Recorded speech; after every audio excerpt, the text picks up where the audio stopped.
എല്ലാ മാന്യ പ്രേക്ഷകർക്കും സ്വാഗതം. ഇന്ന് നമ്മുടെ അതിഥി KM ജിജിമോൻ സാറാണ്. അദ്ദേഹം റിട്ടയർഡ് SP ആണ്. അതോടൊപ്പം തന്നെ അദ്ദേഹം ഒരു അഡ്വക്കേറ്റാണ്. അത് ഹൈക്കോടതി പ്രാക്ടീസ് ചെയ്യുന്നു. അദ്ദേഹമാണ് നമ്മുടെ അതിഥി. അദ്ദേഹം ഞാനും കൂടി ഇന്ന് വരുന്ന വഴിയിൽ മലയാറ്റൂർ എന്ന് പറഞ്ഞ ഒരു സ്ഥലമുണ്ട്. അറിയാലോ, നിങ്ങൾക്ക് ഫേമസ് ആണ്. കുരിശും കൊണ്ട് മല കയറിപ്പോകുന്ന മുത്തപ്പൻ്റെ സ്ഥലമാണ്. അപ്പം ഇവിടെ വന്നിരിക്കുകയാണ്. ഇതിനെക്കുറിച്ച് സാറിന് ഒരുപാട് കാര്യങ്ങൾ പറയാനുണ്ട്, മലയാറ്റൂർ മലയെക്കുറിച്ച്. സാർ നമസ്കാരം. നമസ്കാരം. നമ്മളിപ്പം മലയാറ്റൂരാണ്. സാർ, എനിക്ക് തോന്നുന്നു പെരുമ്പാവൂരിൽ നിന്ന് സാറിന് ഏകദേശം ഒരു 15 കിലോമീറ്റർ ഉണ്ടല്ലേ മലയാറ്റൂർ? അപ്പോൾ എല്ലാ ദിവസവും സൈക്കിളിൽ വരുമെന്ന് ഞാൻ അങ്ങനെ കേട്ടിട്ടുണ്ടായിരുന്നു. എല്ലാ ദിവസവും വരാറുണ്ടോ? എല്ലാ ദിവസവും സൈക്ലിങ്ങിന് വരില്ല. ഒക്കേഷണലി ആഴ്ചയിൽ 2-3 പ്രാവശ്യമൊക്കെ സൈക്കിളിൽ ഞങ്ങൾ ഈ ഏരിയ അങ്ങനെ കവർ ചെയ്യാറുണ്ട്. ഈ മലയാറ്റൂരിനെ കുറിച്ച് എന്താണ് സാറിന് പറയാനുള്ളത്?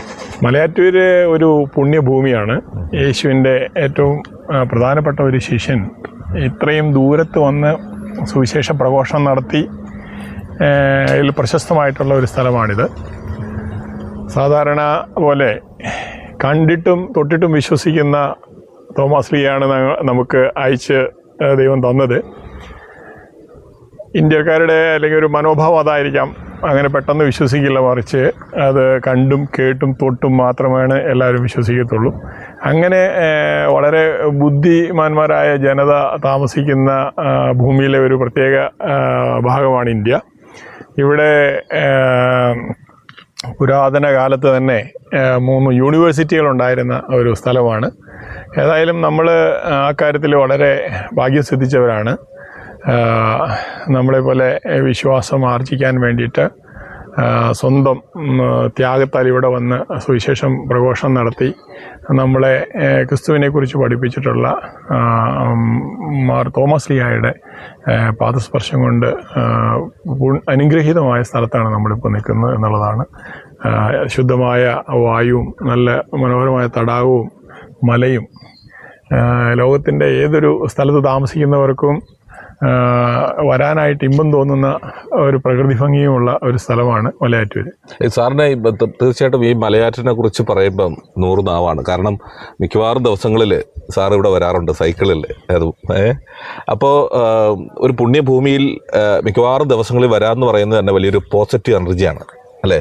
അപ്പോൾ അതിനെക്കുറിച്ച് എന്താണ്, ഇവിടെ വന്ന് പോകുമ്പോൾ എന്താണ് സാറിന് ഉണ്ടാകുന്ന ഒരു ഫീൽ എല്ലാ ദിവസവും രാവിലെ? ഞാൻ മാത്രമല്ല, ഒരുപാട് ജനങ്ങൾക്ക് വളരെ നല്ല ഒരു വൈബ് കിട്ടുന്ന ഒരു സ്ഥലമാണിത്. ശുദ്ധവായു, വളരെ മനോഹരമായ നക്ഷത്ര തടാകം, അതുപോലെ തന്നെ നമുക്ക് ശാരീരികമായിട്ടുള്ള ഉന്മേഷം നൽകുന്ന രീതിയിലുള്ള എല്ലാവിധത്തിലുള്ള കാഴ്ചകളും, അതുപോലെ തന്നെ നല്ല ശുദ്ധജലം. അപ്പോൾ എല്ലാ രീതിയിലും ലക്ഷക്കണക്കിന് തീർത്ഥാടകരെ ആകർഷിക്കുന്ന ഒരു സ്ഥലമാണത്. തുടർച്ചയായി നടന്നുകൊണ്ടിരിക്കുന്നു. പിന്നെ ഇവിടെ കാടും ജീവികളും മനുഷ്യരും എല്ലാം സഹവസിക്കുന്ന ഒരു ഇടമാണ്. ഇത് റിസർവ് ഫോറസ്റ്റ് തന്നെയാണ്. അതിലൂടെയാണ് അതിനെ ബുദ്ധിമുട്ടിക്കാതെ തന്നെ ഭക്തജനങ്ങൾ ഇങ്ങോട്ട് വരുന്നത്. അപ്പോൾ വളരെ പോസിറ്റീവായിട്ടുള്ള ഒരു വൈബും ഒരു നല്ല ശുഭമായിട്ടുള്ള ഒരു ആരംഭം ഒരു ദിവസത്തിൻ്റെ കിട്ടാനായിട്ട് ഇതിലെ സന്ദർശിച്ച് പോകുമ്പോൾ എനിക്ക് തോന്നിയിട്ടുള്ള ഒരു നല്ല കാര്യമാണ്. തീർച്ചയായിട്ടും ജിജിമോൻ സാറ് വർഷങ്ങളായിട്ട് പോലീസ് സേനയിൽ ഉണ്ടായിരുന്ന ഒരാളാണ്, വ്യക്തിത്വമാണ്. എനിക്ക് തോന്നുന്നു മിക്കവാറും ഭാഷകളൊക്കെ ഒരു കൈവശമുണ്ട്. സാറ് ഡൽഹിയിൽ കുറേ വർഷം ഉണ്ടായിരുന്നോ? എങ്ങനെയാണ് ആ ഭാഷ പഠിക്കാനും എക്സ്പീരിയൻസ് എന്താണ്? എനിക്ക് ആദ്യമായിട്ട് ജോലി ലഭിച്ചത് കേന്ദ്രത്തിൻ്റെ സെൻട്രൽ റിസർവ് പോലീസ് ഫോഴ്സിൽ SI ആയിട്ടായിരുന്നു. അപ്പോൾ ഞാൻ ഒരു 1 ഇയർ ആവടി മദ്രാസിൽ ട്രെയിനിങ്ങിന് ശേഷം എൻ്റെ പോസ്റ്റിങ് പഞ്ചാബിലായിരുന്നു. അപ്പോൾ സ്വാഭാവികമായിട്ടും എൻ്റെ സഹപ്രവർത്തകർ ഇന്ത്യയുടെ വിവിധ ഭാഗങ്ങളിൽ നിന്നുള്ള മനുഷ്യരായിരുന്നു. അപ്പോൾ അവരായിട്ട് ഇൻട്രാക്ട് ചെയ്ത ശേഷം എനിക്ക് ഹിന്ദിയിൽ ഒരുവിധം നന്നായി കമ്മ്യൂണിക്കേറ്റ് ചെയ്യാനായിട്ട് കഴിഞ്ഞു. പിന്നീട് ഒരു 1.5 വർഷം ഞാൻ പ്രധാനമന്ത്രി ശ്രീ നരസിംഹറാവു സാർ ഇരുന്ന സമയത്ത് അദ്ദേഹത്തിൻ്റെ പ്രൊട്ടക്ഷൻ ഡ്യൂട്ടിയിൽ ജോലി ചെയ്യാൻ എനിക്ക് ഇടയുണ്ടായി.